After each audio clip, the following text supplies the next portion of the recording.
Welcome, ladies and gentlemen, on this Wednesday evening, November 9th, for our November Town Council meeting. That you all are all aware, I'm sure we did delay it because of the election last night. Thought it'd be a lot more convenient for all because I know everybody was glued to their television, maybe. But moving right along, calling this meeting to order. Roll call, Albert Yance, David Harwood, Here. Melissa Pickett, Here. Doug Matheson, and Pete. Here. All right, if you would, please stand for the Pledge of Allegiance.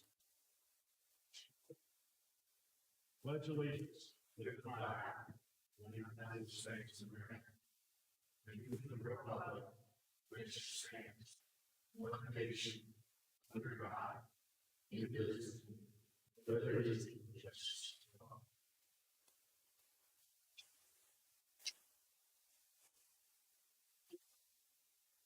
all. All righty, council, we have a motion to approve the minutes, October 11th, 2022.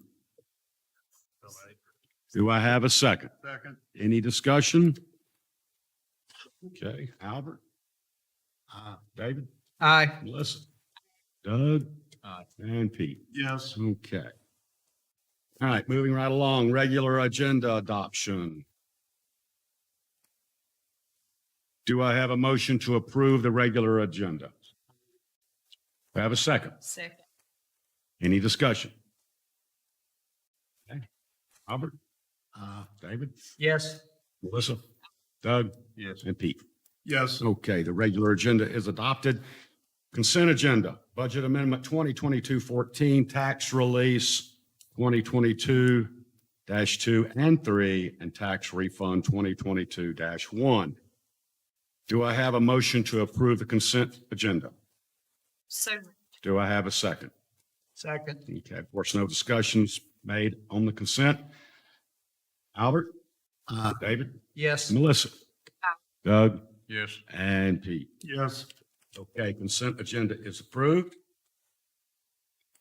Now, if you would like to make comments under the 3-minute section, would you step over and see Miss Hillary and sign up? Okay. Well, thank you for coming, everyone. Hope everybody's having a good week. Moving right along, we have a presentation on the underground utility project that the chamber is spearheading. Now, this is strictly for information purposes. No vote will be taken on this tonight. This is strictly, as they had stated, they were going to come forward and let the council and the citizens know how they were moving forward with design drawings and so on and so forth. So that being said, Ms. Garrett, would you like to speak first? So I would just ask that whoever to come up and start the presentation. Okay. The buyer needed. Okay. William Brinker. Yeah, if you would, William, just state your name and address. Glen Fork Road, Blown Rock, North Carolina, 28605. Fellow community member with you guys as far as town business. But good evening, council, fellow community members. The intent of my presentation today is really just to provide you guys an update with all the work that's been done, kind of recap the scope and hit a few items. So again, I'll start with our task force, who it's made up with. I'm not going to list all the names, but you guys can see who's been involved in this project from a task force standpoint. As far as a recap, this is looking at putting our underground power and communication lines underground along the primary corridor of Main Street, kind of between Hill Street, kind of the Getaway, and the Episcopal Church. So that's that's the main scope we're looking at with the few side shoot-offs. That's right. Here's an overview of what that looks like. This drawing is significantly different than what we presented back in February. A lot of work's been done. There's about 30 more pages of drawing sets behind this. They kind of give us the details that we need to be able to provide to you when needed, that this project's 100% achievable. And we have all these drawings available to share when appropriate. So some of the historical milestones from back this because I'm printed too small to be able to read. Again, we've been looking at this since 1969. In 2014, the town approved this as part of the comprehensive plan. In 2015, the chamber adopted it to their strategic plan. In 2021, it became a town council priority. And then preliminary budgets and design were presented to council in February of 2022. So since then, what has happened? Council approved a budget for Bremco, McGill, and the other providers to go forward to say, hey, is this a reality? What's it going to take? Who's it going to impact? And those detailed drawings are now complete, or nearly complete, final stages. And the intent is that this bid would coincide with the water and sewer projects that are forthcoming. Based on the bid timeline, this would go out at the end of this year. We anticipate bids back before the council retreat so that you guys have, the numbers that you need to determine if it's viable from a financial standpoint. But I think from a technical standpoint, McGill and our other providers should be able to provide the confidence you need that we're in striking distance.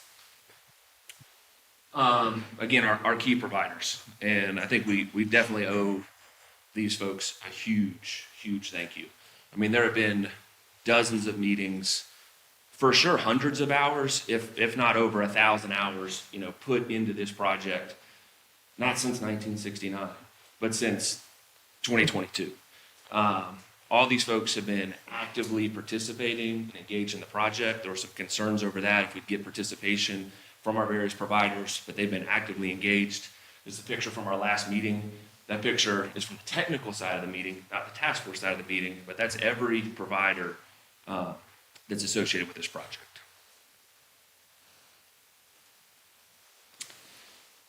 Some of the key updates.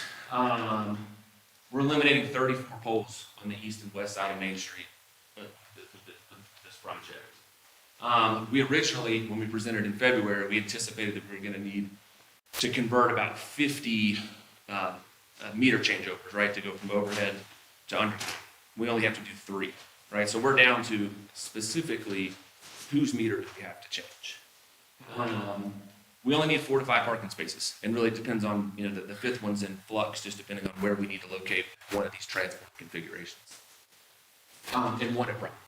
So just put 4 to 5 on Main Street. And there's only a handful of private easements that are needed, and we've got strong support from everybody that we've asked. So, again, what are we looking at? What does this look like now? And what do we want to see? Just a few pictures of what we've got. Here's a blown up section of a detailed plan. And again, there's 2 or 3 other sections of drawings that go along with this to show you all the conduit runs and all the details you need with how we're going to get there. But this is one of our impacted landowners that is in general agreement with allowing us use their space. This is the Episcopal Church. This is what the transformers would look like in that space. So you can see it before, you can see it after. We're kind of noticing power poles and power lines and things being cropped out. They prefer landscape to go back in around that particular natural area. Kind of moving on down, I'm trying to highlight most of the, say, impacted parking spaces and things that are going to impact some of the residents. Business owners. So here we can see what a box configuration would look like in front of Story Street. Some things that I'd like to point out here from a design standpoint that are incorporated with the project. Hardscape. How do we screen that from the business owner and make it usable space? So the idea would be you screen. The other side of this would be seating. Walk down Main Street on say any given day. People are looking for places to sit. So it allows us to, create more seating. It allows us to eliminate some of the dangers, associated with turning in onto Main Street, coming around, a blind curve. So these are elements that we've been talking about in the design aspect of where we locate boxes, how it's going to impact the business owner, and how can it impact, the town from a positive standpoint overall.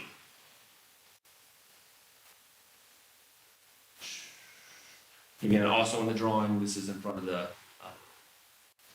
South Park. And monkeys. Again, the idea of a hardscape, maybe with some planters and stuff. But this is actually the configuration, right? So this isn't like an illustration, like what's gonna go there are 2 boxes and 2 pencils. This is another one of the parking spaces, that would be impacted at an smart block and space exchange. Another one in front of the post office and the bank. You know, there's already a little landscape area there. I wish we photoshopped out that part. This also eliminates one of those flying curves and, you know, the ability to not park there.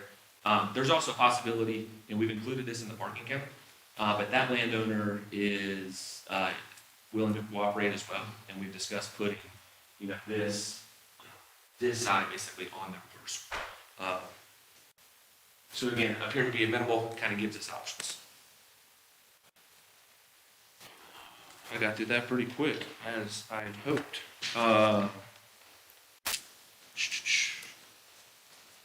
Yeah, I mean, at the end of the day, I think, you know, this is a point in time we have a chance to make a really big move that otherwise probably won't be made. You know, the disruption to Main Street as it relates to the water and sewer project, we're gonna feel it. To be able to put this project in concurrently with it is the time to do it. Once we feel that pain, the town's not gonna wanna feel it again for a long time. So I think we gotta get it over once, so, sorry.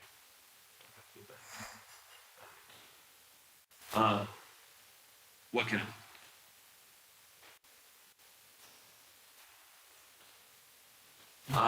yeah, timing's everything.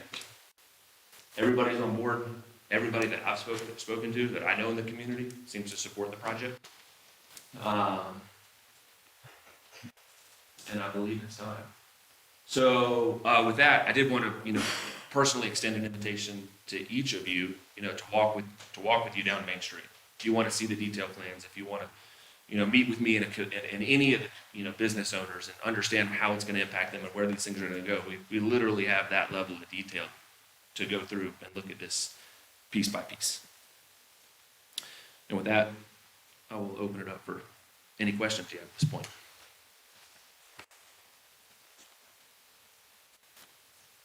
Can you elaborate a little bit about the providers and the coordinating with the water and sewer? It's my understanding at this point, that looks very good, that we should be able to coordinate all of that. Doug, maybe you can help.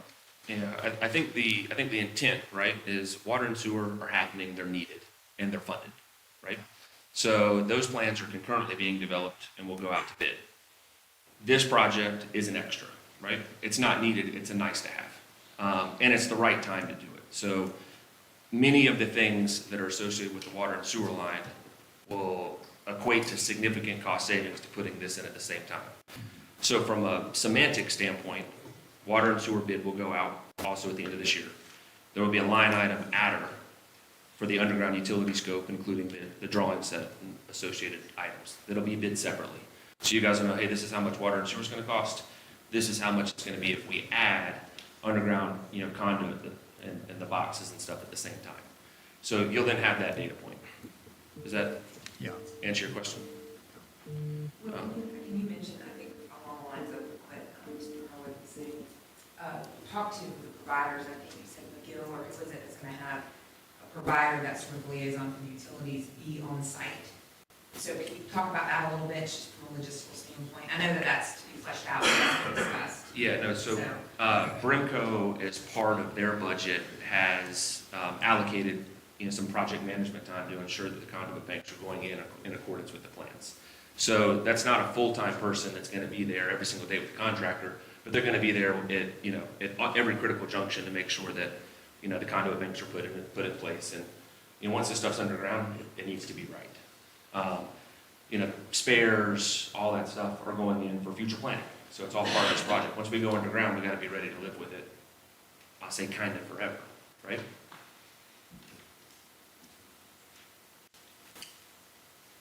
You got any blanks you want me to fill in? What's that? Any blanks you want me to fill in? No, I guess where I was kind of going with that is that there's a window of opportunity between these providers and the work that we're going to be doing with water and sewer. And it looks right now that those two windows of opportunity are aligned, that there's adequate overlap in that we can capitalize on that if we need to. Yes. At some point, they won't align. Doug, would you step up? So, And I'm not trying to get in the weeds here. I'm trying to figure out how to do this without getting in the weeds. I've been in the weeds a lot on this week, so.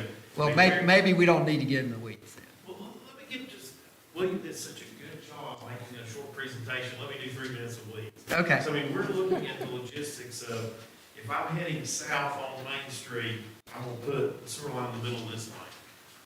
And where you come back north on this side of the street, I'm gonna put a water line in the middle of this lane. Right here in the slap in the middle, we're gonna put this duct bank. So we're at the point, Shane, we met with DOT yesterday, we're working out the logistics of how I'm gonna put this one in, and then I'm gonna come back and put this one in, and then I'm gonna come back and put this one in. And then we're gonna fix the road. From a traffic standpoint. From traffic, logistics, when do we have to put plates on the road to keep the road open? What do we have to close? What can we keep open? From the shifting traffic, closing parking, opening parking, those kind of things. Got And let the contractor work. And we're not going to do this part of it in the middle of the peak of the season. Remember, we have this piece of it is right here, but the project goes from 321 to 321. So it may be 14 months, but it's not 14 months right here. Yeah. So, yeah, we're deep in the throes of how all that shuffles together. But it is a whole lot better and easier if you're gonna do this, this, and this, to do it together, not do this and this, and then 5 years later try to do this. Because there's some of this that has to happen, that we're working out the logistics of now, that won't happen the same if we don't do this now. Understand. Does that help? Yeah, perfect. William and Chelsea, thank you for the many hours that you and all the people that are involved with this have put in. Obviously, a lot of effort. My question is, what effort are you and the chamber going to make to educate the general populace in town about this project so they'll be informed like we are? And I'd be interested in hearing what you have planned. So I would say, Mr. Greenie, that we can do that in a number of different ways from a forum standpoint, whether that be a public forum or whether that be printed material. But just to tag on to what Will said, so the sections of that, the slides that show are the numbered sections on Main Street, I believe we have all the information, save numbers that you're going to talk about at the retreat with Shane, that every single question that a property owner would have about what does it look like, how long will it take to transfer over, every single thing that affects them personally in terms of the operation of their business is answered in the information we have already. Not to be answered, it is answered. And so what you can tell folks when they ask you is at least we do have an answer for that, and we can literally go door to door and meet and show them exactly what's going to happen. So there are no outstanding questions with regard to property owners on Main Street and how it will affect them personally with their utility providers. And so rest assured that is the case. So as far as getting that information out, I would say I would want to talk about with the chamber and maybe even town staff, what's a good way to disseminate that information, and whether that's multiple forums of just like this, where there's sort of a charrette, so to speak. But we do have that information. So for anybody that may be tuning in or that's here and, any articles about this project, I would like for those to reflect that information is readily available and it is certain already. Well, I'd encourage that because my time on the planning board, there were maybe a couple times when we didn't go to the public and give them information that came back to bite us. So just, it's good that you're going to get out there and give people all the information ahead of time. Right, and I mean, I would tell you that our goal of tonight, and I know that Will went quickly, but I think like Doug said, it's hard not to get in the weeds really fast. I would tell you that we know what the weeds look like. We can answer all the questions about the weeds. We are trying to remove all the questions you guys would have so that all you're focused on at that retreat is dollars and how to get it done. And so I guess if you would be willing to trust that those answers are there, and then because it's a lot of information, we will find a way to get it out to people. That would be our request tonight. Thank you. I'd also like to just elaborate as far as the educational piece, because, we want to let people know about this project. So if you guys have ideas on how we can educate community members, that would be great, because a lot of our community members, I'll say somehow, don't know that water and sewer is coming too. So whenever I'm having the conversation, right, and because I'm literally, I've probably talked to hundreds of people that, they don't all know it's coming, even though they can attend this meeting or listen or get an update, that information's not out there, right? And so the water and sewer is happening regardless, right? And that is the big impact. And the big savings is, the excavators, the bulldozers, the traffic control, all the locates, all that's happening regardless. So if we can figure out how to put a third ditch in and strategically do that to minimize the additional impact, now's the time. If I may add, so part of the project, obviously, as Doug mentioned, is water and sewer, and that's end to end, at least the water piece within that. So as we go through the bid process and start receiving those bids back and the discussion at the retreat, there's going to be a need to have probably several open forum, neighborhood-type meetings once we start getting some ideas on timelines, et cetera, within certain areas. And that's yet to be determined at this point. So once we get those bid documents out, and we know who the bidders are, prior to construction taking place, there'll be a tremendous amount of information shared with just the timing of the project. Like I said, everyone on Main Street is going to be affected by this total project. So until we get a little bit more information, we haven't shared anything other than the fact that it's coming and kind of that generic timeline of when it's coming. Thank you. Thank you so much to the task force. They put in hundreds and hundreds of hours, and thank you to the providers for putting in their time. And Will especially, thank you for your leadership and all that you put into this, and Emily for volunteering him. No, I mean, I'm thank you for saying Sorry. thank you, but I'm just here serving, trying to help serve our community, just like you guys are. Good. And with that, I do apologize. If you don't have any other questions for me, I do have to bump to another meeting. So I know I came in hot and didn't get the chance to really spend time with you. I'm leaving in a similar fashion. Thank you so much. Appreciate it. Thanks for your hard work. Albert's got a question for Doug. I'm in the dark as to what you're going to do tonight. Have you finished? Yes. So you're not going to, I don't want to get into the weeds about this because it's totally engineering and what it's going to cost, but does this address giving service to all these buildings? Yes, I mean, Bripco has went building, service by service through this process. I say Bripco, Blue Ridge Electric has went service by service through this. And the question about providers, I don't think William mentioned, but there's Charter, not Charter, Spectrum, AT&T, Skyline, Richlink, all have followed, through this user by user by user by user. So, yes, the plant, they have went through in detail, and they all did that on their own. What we did as McGill, we took all their information, laid it all on top of each other, and created a set of bid documents. Okay. And that would include the difference of depth. You got 3 different entities here. Something's going to have to go under something. Yes, yeah, I mean, that's the last piece actually that we're doing. I mean, we got duct banks that are, and I use extremes, I got called on that today. I mean, there's 150 or so feet of this, there's almost 40 conduits in the stretch of duct bank. So some of those duct banks are this deep, some of them are gonna be this deep. And, you know, they're gonna stack up and everything. I mean, you can't see it on that plan, but it's detailed out, where, how many goes where, it's all been done.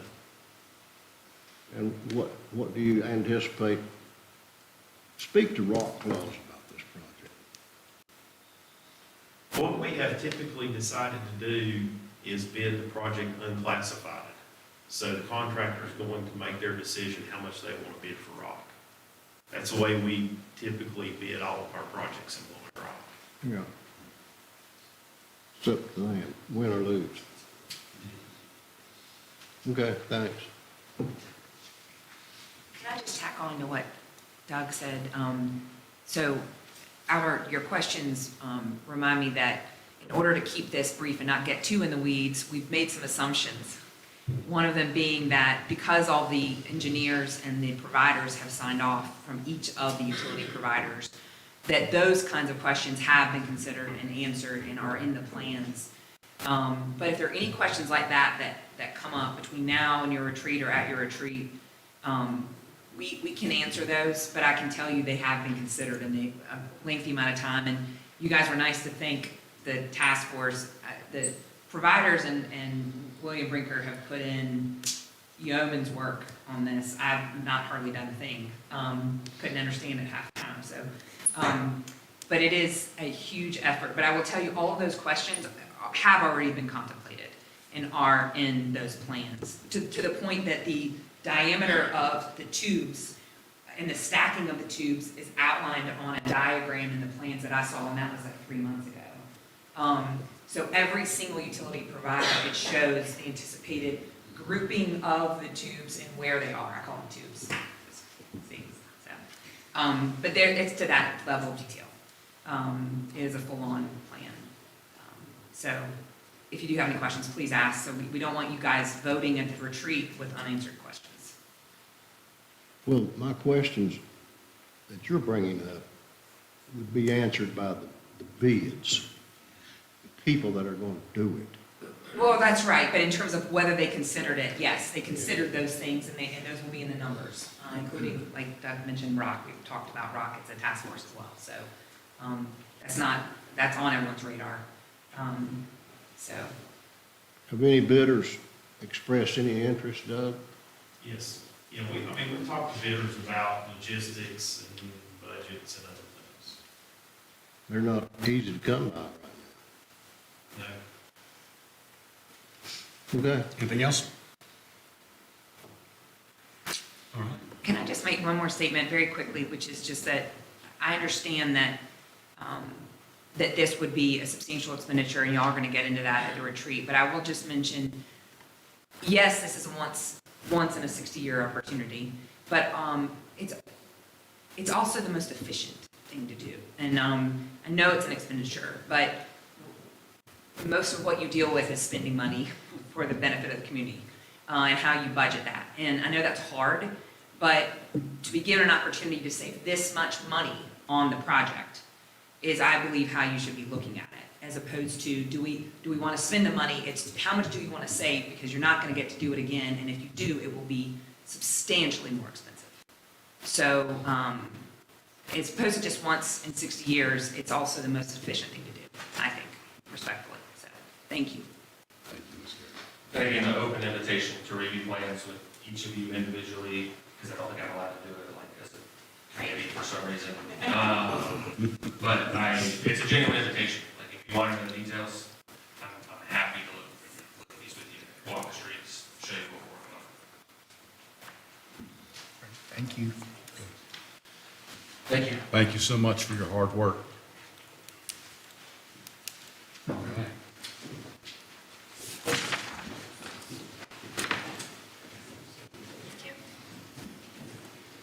Okay. Moving right along, we have 2 public hearings in tonight. One is the short-term rentals. Mr. Rothrock. All right, thank you, Mayor. Good evening, council. You know, the planning board has spent some time on reviewing our short-term rental ordinance. But I will read the entire staff report for those in the audience, and those that like a little of the background. So a North Carolina Court of Appeals case in early 2002 decided that the North Carolina General Statutes prohibits communities from requiring registrations for short-term rental uses. Involved in this case was the city of Wilmington, which had a permitting requirement to register short-term rentals in the city and also required a lottery for those property owners who wish to rent their properties short-term. The lottery process was also to limit the number of short-term rentals by a distance requirement in certain neighborhoods. And both of these processes were deemed invalid by the North Carolina Court of Appeals.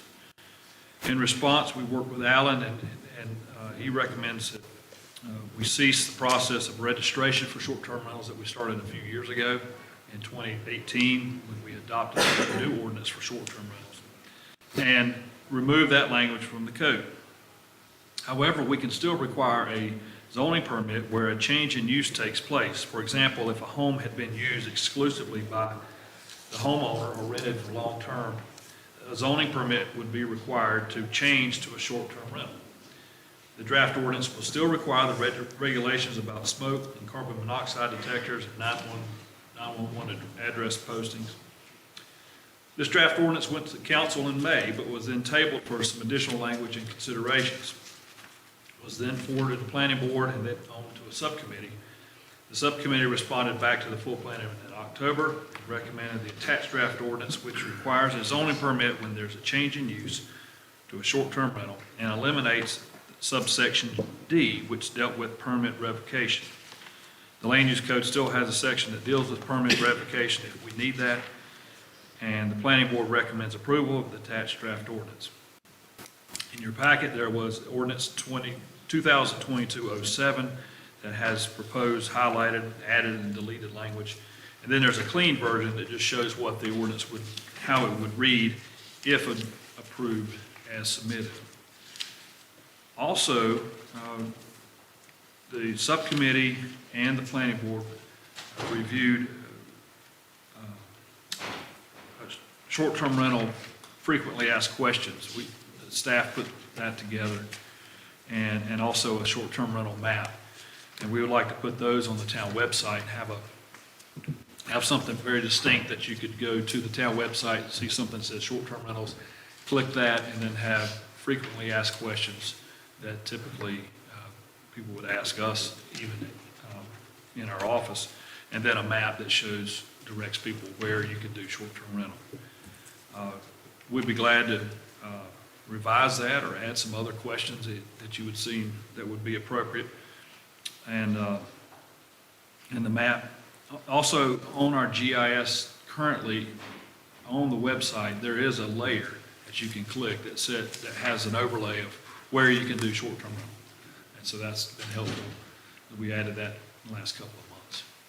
So I hope our work is done, and I'll be glad to answer questions. The subcommittee, I'd like to thank them and the planning board for getting us to this point. I think the only thing that I discussed with you that I had just a little bit of problem with is the contact person being so far away. I know general, from what I've read on this, most places ask that the contact person be within 1 hour. That way it doesn't tie somebody up so long, because everything that I've seen and read says, PD is not a PD job. It should be the contact person. PD should have the contact person on file. But everything else looks great. That was only, and that's neither a make or break thing, but that was just something that you and I think, had talked about.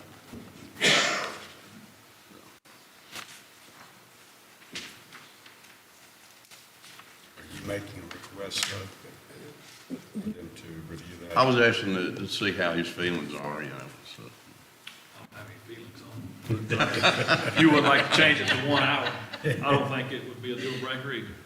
That was original language that we had 4 years ago, but we can certainly change that to 1 hour, no problem. I just think it cuts down some time that some other people might have to stay on scene, especially if you take some of the drastic things that it might be. If it's a loud party, you know, nobody wants to wait 2 hours before you contact the person gets there to take care of it, you know.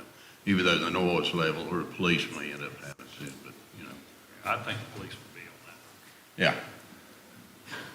But I guess a lot of times it will be the homeowner, that contact person. And, but we can change that to 1 hour. We have, with the short-term rentals that we have that are legal, where they're supposed to be, we don't have any problems. that's the thing, you know, we're not having any problem. We don't party too late around here. That's the reason I don't think 1 hour is too bad. I would just suggest if you're going to have somebody within a 1 hour that's not the owner or something, that you use the term designated and their name or whatever, have it somewhere at the police department or in your file cabinet. And you're not On going my to get out of phone. here, you're not going to get out of here until I ask, what do you think of this, Mr. Zoning Director? Of this ordinance, Yeah, it's great. okay. Except for the 1 hour, we'll change it to 1 hour to be even better. Well, I mean. We hashed this out back and forth over and over. And we came to the realization that the problems we have are with illegal short-term rentals in the neighborhoods, not with those legal ones that we permit. We haven't had problems with those. So this is an ordinance, I think it's pretty straightforward. It is good to have the language about smoke detectors, carbon monoxide, addresses, and a contact person. So I think it's a good ordinance. Well, I ask that because I put total weight in what you say, Well, good. Thank you. mostly. Mostly. That's all right. I'll take that. I'd like to thank you too for the committee going back and putting this effort and coming back with this. This is great. I hope it stands some time. You never know what the General Assembly will do, but at least we have something in place that's consistent with statutes.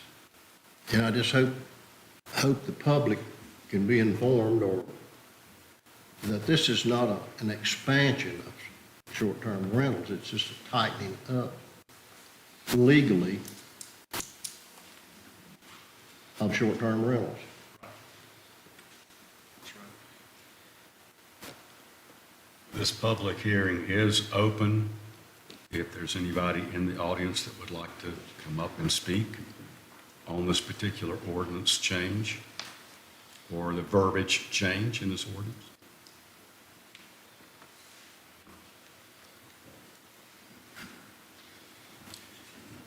Kevin, my question's actually. If you would, state your name and address. Brandon Walker, 232 Ransom Street. Kevin, is the special use permit under the statute, is it at your discretion if the property is in the general business area and meets the criteria otherwise? Special use permit? I don't know. I'm not sure I understand the question. Would it be at your discretion? Could you deny it for some reason other than what's listed as the requirements here you have to meet? I don't approve a special use permit. I approve a zoning permit. Does that go before the council? Council approves that. So is that becoming discretionary? Where you might deny the permit for some reason other than what's up there as the requirements? It would depend on what the recommendations would be from zoning and what the general feelings were from the people impacted close to it. Even if you're in the proper zoning districts? Go ahead, go ahead. I think I understand. Only a zoning permit is required. A special use permit is not Okay, required okay. for short-term rental. Okay. So Zoning it won't permit. go to council. It's just a simple change from a house to, it would be administrative. Okay. We're not going to deny it if it meets the criteria. That was my only question. So in other words, to clarify, if it's a new location, new application, then it's condition, considered to be conditional, correct? No, No? no, if it's a new location, if it's a house down on Sunset that was always like a long-term house, someone lives there, and they want to do short-term rental, they would get a zoning permit Right. to change the use, and then meet the criteria as they go along. Okay. Does that answer your Yeah, question? thank you. Good. And I would add, just within the allowed area, so Yes. that's, we are speaking just within, turn that sideways, the allowed area that's up here is what we're speaking, nothing outside of that area, that would be different. Would anyone else like to speak? All right, do I have a motion to close the public hearing? So moved. Do I have a second? Second. Okay. Council, how do you feel? Would you like to entertain a motion with Doug's requested amendment and let it move forward since we knocked this can down the road for a year or so? I'll put that forward. I'll second. Okay, and what would you like, if you I'll would make a read your motion, we motion? accept this with the exception of having it changed to 1 hour for the contact person versus 2. Okay, we have a seconded by Pete. Go ahead, Pete. Yeah, also that include the short-term FAQs and the map. So that's part of everything. Okay, do you want to include that with your motion? Right, I figured that would. Okay, all right, good, good, Doug. All right, we got a second, Pete. Any further discussion, council? Yes. Just a clarifying question, so we're not putting the FAQs in the ordinance? Correct. Okay. Yeah, correct. Okay. Albert? David? Yes. Melissa? Aye. Doug? Yes. And Pete? Yes. Okay. Thanks, Kevin. All right, moving right along. We have another section here in public hearings. The Ice House lease. Now, let me start this out by saying, this is for the council to look at the terms of the current lease and whether they want to continue with that current lease moving forward as is, or change it in some way, shape, or form. This is not for discussion of the past leaseholder or the present leaseholder, okay? So, Mr. Fox. Thank you, Mayor and Council. I believe we started this process back in August, so it's been a few months. Last month at your regular meeting, you did vote 3-2 to move forward with negotiating a lease with Studio M. I have before you up on the screen here just a little information that I'll share with you.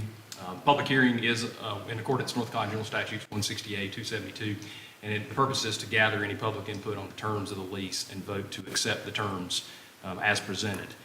The terms as presented is the town of Blowing Rock has proposed to enter into a lease agreement with Studio M Salon Incorporated for a 3-year lease term with a rate of $1,100 the first year, $1,133 the second year, and $1,167 the third year. I'll be happy to answer any questions that you may have towards the lease terms. Council, any questions on lease terms? Yes, Pete. Was there, in the original proposal, was there, after the third year, there were 2 years of options? How is that going to play out? It is worded different within the packet. It is worded that after the end of the third year, there is the option, and this option is available under North Carolina General Statutes 168, 272, to extend it for a 1-year term or a 1-year term going forward, and it would allow for either you or for the town manager to be designated as being the entity that would negotiate that lease. And so you would be responsible for that? If it's for a term of 1 year or less, that is correct. I'm allowed to under North Carolina General Statutes 168. Anything more than a year has to come before the council. Okay, thank you. And that could go year after year after year after year. It is at the discretion of the council. If that is what is approved to allow for that to take place, it would allow for that to take place and for me to negotiate that lease. So is that it? We'd have to That's a yes approve if that? 3 years from now, the 5 of you approve for me to do that, or the person sitting in the seat to do Okay. that.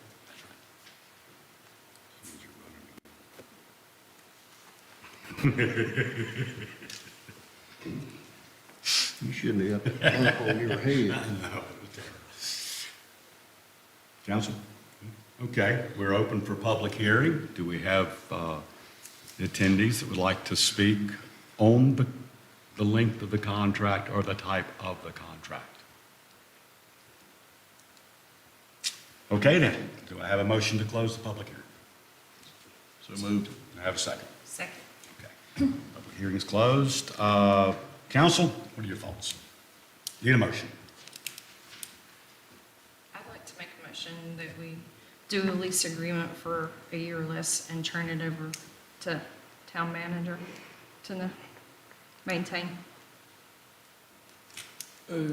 May I clarify, after the terms of After the the- lease? Yes. Okay. Yes. Yeah, we have to stick by the current terms. Yes, after the 3 years. So your motion is, go To ahead. accept the 3 years, and then after that, turn it over to town staff. So after the 3 years, each additional year after that, town staff makes the decision on the rental of the property. Yes. Okay? It'll still come back to you. It still has to come back to you. Right.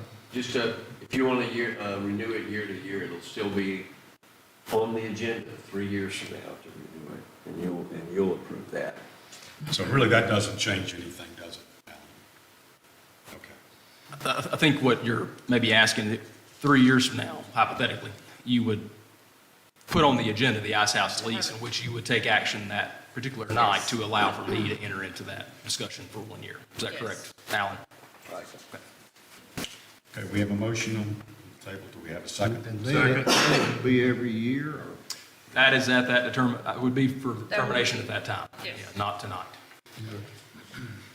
Second. Pete seconds. Any further discussion? Okay. Albert? David? Yes. Melissa? Aye. Doug? Yes. And Pete? Yes. Okay. All right, moving right along. Regular agenda. Retreat dates and location. Guys, what do you think? And gals? Okay, I'll lead off then. All right. All right, I'm in favor of this year. I think having it in the town of Blowing Rock, considering all that's taken place the last few years, and with a lot of the issues, we're gonna have a lot to talk about. And I think that, from what I've heard, the 30th, 31st, and the 1st of February would be doable. So how does the council feel about that? I would hope it could be at the Legion. Okay? I'm sure that could be done, couldn't it? Absolutely. Okay. 30th, 30th, 31st, and 1st. Pete, what do you think? I'm sorry, Pete, I go would ahead. just echo your comments about having it here, so we have participation from the residents and people, even though they can't speak, at least they can come here and see what we're doing, and so I would agree, and then also a cost saving. Okay. David, thoughts? Sounds good to me. Melissa? That's fine. with Doug? me. well, are we deciding on the venue? That could be determined by our town manager, but I think he says that Legion Hall is available. Correct. Yeah, we- Everybody okay with that? We check those dates. So Monday, the 30th, Tuesday, the 31st, and Wednesday, the 1st, the American Legion is available. Okay, do I have a motion to approve the dates and the location? So moved. Clarification, the American Legion gets nothing out of this. Okay, we have a motion first and second. Any more discussion on our meeting? Okay, Albert? David? Yes. Melissa? Aye. Doug? Yes. And Pete? Yes. Okay. All right, downtown development standards, committee creation.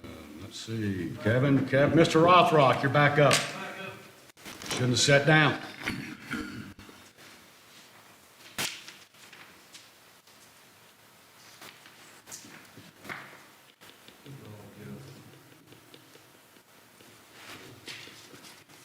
There we go. Let's go back a few years again. At the August 2018 Planning Board meeting, there was an ad hoc subcommittee formed to study the current development standards for central business and town center. And over the next several months, the subcommittee consists of Pete Carini, Mike Page, Wes Carter, and David Harwood, met to discuss the development standards in downtown. And we also invited Sue Glenn, because she had done a lot of research on building heights, floor area ratios in downtown. And we walked Main Street, looked at existing conditions of building heights, setbacks, sidewalk widths, and mass, and landscaping and design, and some other criteria. And then we helped us understand the relationships of buildings on both sides of Main Street. And we went off of Main Street too. I think we went down Sunset, we went down 320, or North Main Street, and some of the side streets. Anyway, we submitted a draft ordinance to Planning Board in December of 2018. That was recommended for approval to council. In February of 19, council tabled that discussion on the draft ordinance in favor of having a wider and more involved public process. So fast forward a few more years, at the winter retreat this past year, you've asked Planning Board to address and review these ideas and then create a public involvement strategy to gain feedback from citizens. So last month's Planning Board meeting, the Planning Board established a subcommittee to review this downtown development information and work together to prepare a public involvement. Bill Carter, Pete Page, Kat Perry, and Tom Barrett are on this subcommittee. And the Planning Board is also asking for a member or two of council and someone from the community, one or two. Keep a small group, but expand the group to get some involvement, maybe a business owner in downtown, to serve on this subcommittee. And this process will take several months. And we want to evaluate the existing conditions, current land use ordinance, and develop a public process to involve residents, property, and business owners, and work on revamping our ordinance. And if we do nothing but make it simpler, I'll be very appreciative. I wrote it a long time ago, and it is hard for someone that is not familiar with it, to a developer or an engineer or architect, to get through the code and understand it on their own.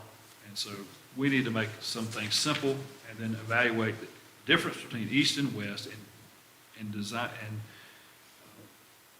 draft the ordinance to reflect that. That's all I'll say about it. After that, once we put a subcommittee together, we may come up with other ideas, but we will also want to involve the public. So I'm looking for you to provide us one or two members of council to serve, and some names, if you have any, that could also serve. Pete, Look, Doug, Pete. Yes, moving forward, I'd like to nominate Doug as a representative from the council to that committee. And that's payback, by the way. And then from the private sector, Steve Cohen. I'd like to nominate David Harwood also, and Sue Glenn from the public sector. Who was first one, Doug? David. First one was Doug. I knew that. I just didn't hear what he said. David's it's just a multi-syllable word. Couldn't get it. I don't even know what to do with that. I wouldn't even waste time.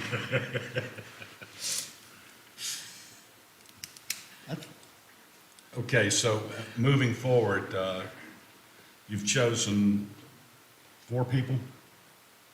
Okay, Steve Cohen, is that what you said? Steve Cohen. you've chosen, okay, so we have Doug, David, Steve Cohen, and Sue Glenn. Sue Glenn. And how many did you want to have on this committee?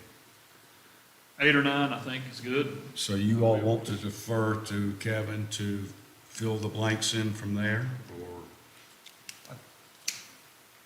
It probably rounds it out, doesn't it? That's 8. That rounds it out. That's 8. Okay. Sure. New man. I have an alternate, if anybody would, in case anybody's interested, is Jim West for this. So He'll I'll throw that name out. Now, He would be good. who's Steve Cohen? Not on that. I'll check it. Anybody speak to him? Downtown, I told him I could do it. I'll reach out to him. All right, you okay? Yes, Council, I'm good if y'all are. we make a motion to approve. Who wants to make the motion? I'll make it Okay, make the motion to approve with the names specified, would you? 4 names. Which ones?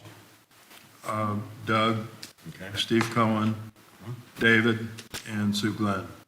okay, we have a motion on the table. Do we have a second? Second. Okay, any further discussion, council? Albert? David? Yes, and thank you. Melissa? You guys, you're not doing anything now, I mean, really. You have nothing on your plate. But, you know, Doug? I'm lost. Yes. And Pete? Yes. Okay. All right, moving right along. I get a lot of Kevin tonight. Use table amendment consideration. What? There's worse things. Mr. Rothrock. Okay. Use table amendment consideration. So included at the bottom of the page is a highlighted section of the table of permissible uses. That needs some modification, in my opinion. 1 and 2 family construction in North Carolina is exempt from local jurisdiction architectural design standards. Also, duplex construction is still subject to other provisions of the land use ordinance, landscaping, watershed, stormwater detention, and those things, but cannot regulate design, colors, materials. Duplex construction is currently allowed in these districts through a special use permit. I'm of the opinion that this should be evaluated to consider allowing these uses through a zoning permit. Single-family with accessory apartment is also permitted in these non-residential zoning districts. Central business, town center, general business, ONI, HMC.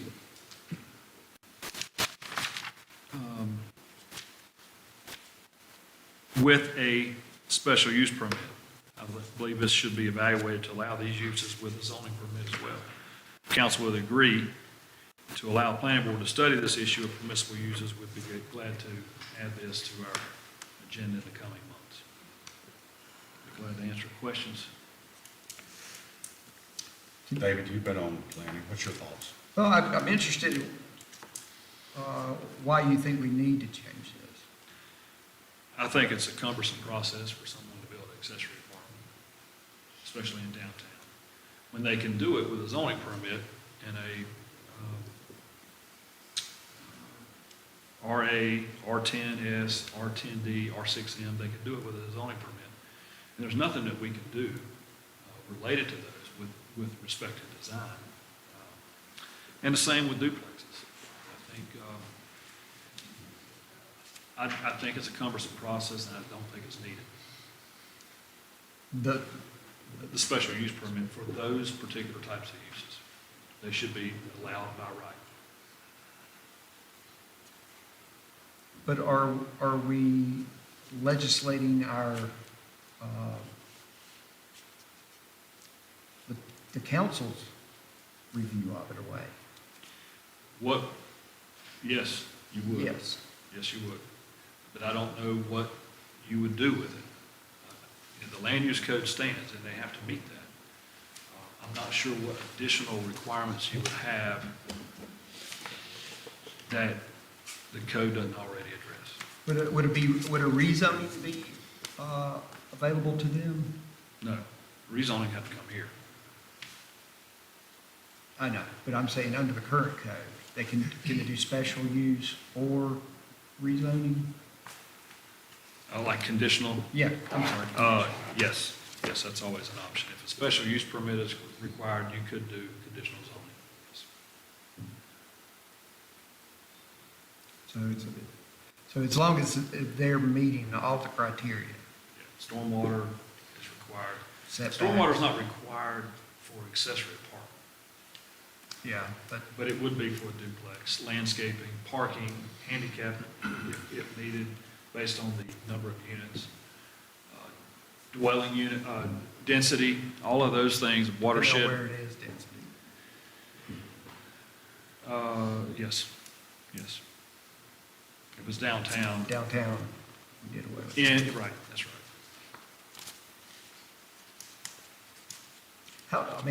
How frequently is this happening? It's not frequent, but it's going to happen more. We're having applications on land that is tougher to develop, and we're having more variance requests because of what's left for people to develop has some hardships. And I think as people want to make as much, as property values increase, they want to make use of the property. And it would be customary for someone in downtown, I want to build a house, but I'd like to have an accessory apartment, maybe to rent out, maybe to have family. And I don't know that there's anything in the code that would apply to it outside design standards that the council would have much as far as leverage above and beyond the code. Yeah, I realize that. I'm just thinking that in terms of, as you said, some of this property is hard to develop. And that we may, say, with the conditional zoning, that we say, well, you can't, there's no way you can meet this, but if you would do that, and that we can augment some of those hard-to-meet things through a conditional process. So. Which is going to have to come to us if they can't meet the criteria anyway. They would have to come to you. If it's a duplex, let's take a acre and a half piece of property, and they want to divide it into 3 lots. Does not need your approval, would be administrative, and then they want to put a duplex on each one. We saw it happen up on Chestnut, the HMC zoning district across from the condos. The code required only a zoning permit. And so we permitted that through our office. They divided it into 3 lots, they built a duplex on each one. They did stormwater detention, landscaping, parking, and met all the criteria. We didn't have anything to say about design because the general statutes prohibit us. Right. But pretty good design because most construction that's going to be here is going to be good-looking design, nice buildings. We don't have a say in it, but traditionally the type of construction here, single family or duplex, is good construction. So if you want us to go forward, we'd be glad to. But the proper protocol would be to bring this to you first. Want to make a motion to pass this off to planning, let them move forward? Okay? Yeah, I'll make that motion. Okay. I'll second it. I just need to know more about this. Any further discussion? Well, why don't you get with Kevin? He wants more details too. I'm not on the plan.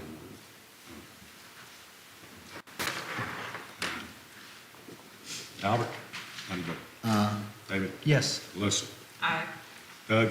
Yes. And Pete? Yes. Okay. Thank you, Kevin. All right, You're not coming back, are you? he's done. Okay, Things I cool. need to have answered. Thanks, Kevin. You too.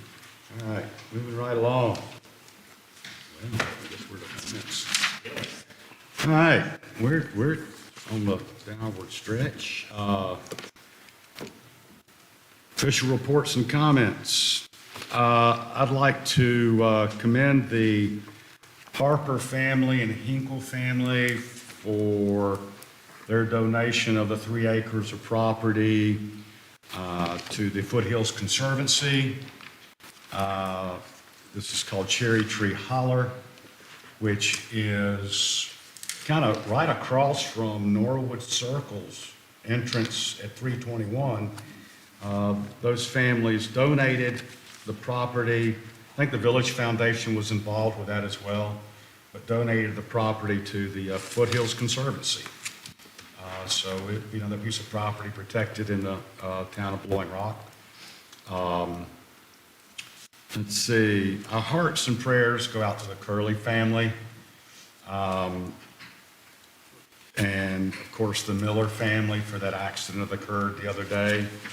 And our hearts and prayers go out to both families, and in the hopes that everyone will be blessed and be able to move forward. And let's see, I hope everybody, with the storm coming in, I think they call it Nicole. Yeah, she's back. It's Yeah, I here. see that. She's here. It's here. But on a daily basis, yeah, we get hit daily. But please be safe. We're supposed to get a lot of rain. And if you have any problems, feel free to call Shane Fox. Now, moving right along. Albert, go for it. Well, this is it's trivia, but it actually isn't trivia. 33 years ago today, the Berlin Wall fell. Most people don't know that, but that's. Were you on council then? No, Okay. I was just coming out of the cradle. This Friday is the Veterans Day. It used to be called Armistice Day, and it's the 75th time that the American Legion Post 256 here will have a ceremony, and it starts at 11 o'clock at the Legion Hall, and there will be refreshments provided by the chamber immediately afterward. Are you going, Charles, will you be catering those steaks or what?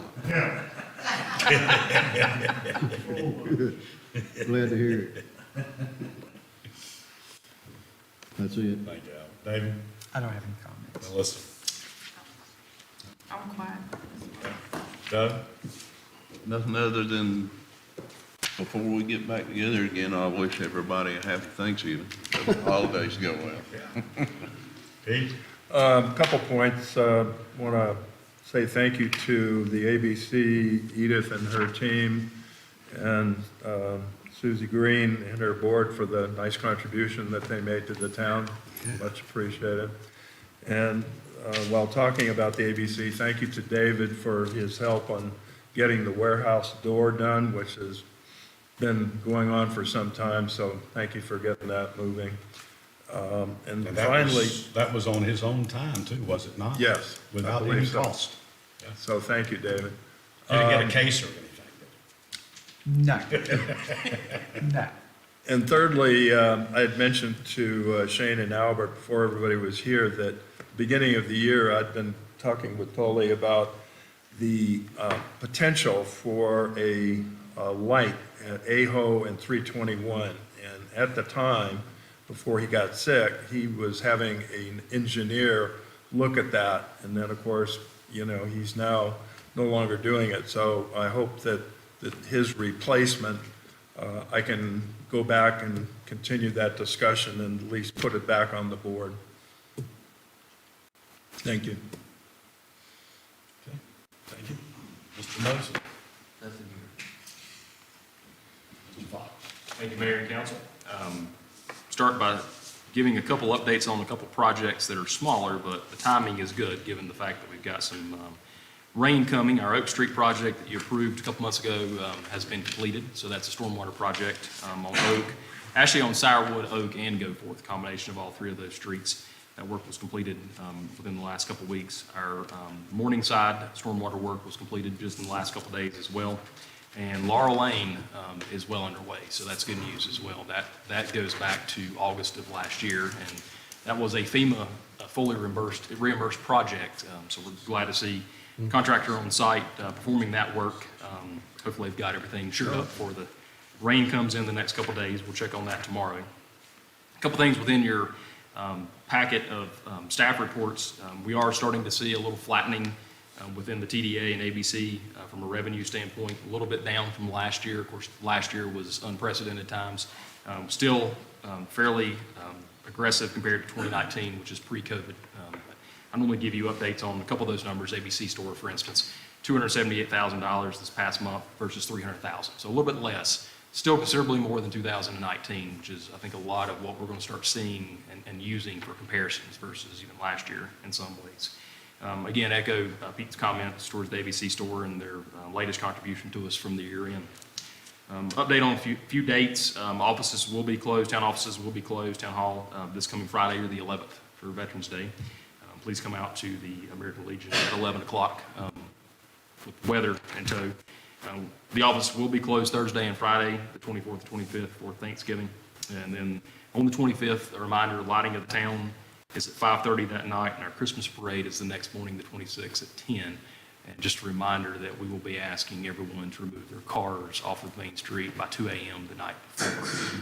I'm sure we will have a record turnout with that parade. Of course, weather dependent on that, but be glad to answer any questions that you have for me.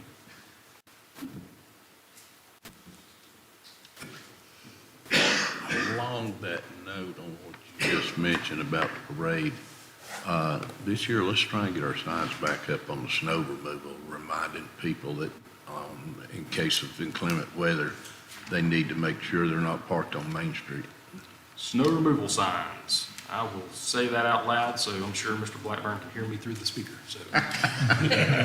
Snow But I know removal signs. it just helps that they know that they're not supposed to park there when we're expecting snow. So it doesn't make much difference, but There is a little bit in the forecast I saw, maybe next week, so we'll see how that plays out. Yeah, so it may be here. And I think the other problem relates to Tracy's salary on the PDA. Yeah, it's way too small. That is, that's our closed session discussion for later. Oh, okay, sorry. Ladies and gentlemen, we're going to take a 10-minute recess, then we will be going into closed session under North Carolina General Statute 143-318.11A5 for attorney-client privilege. Okay. Back in 2 minutes. Ladies and gentlemen, there should be no decisions made after that closed session. It's for information purposes only. Thank you for coming this evening.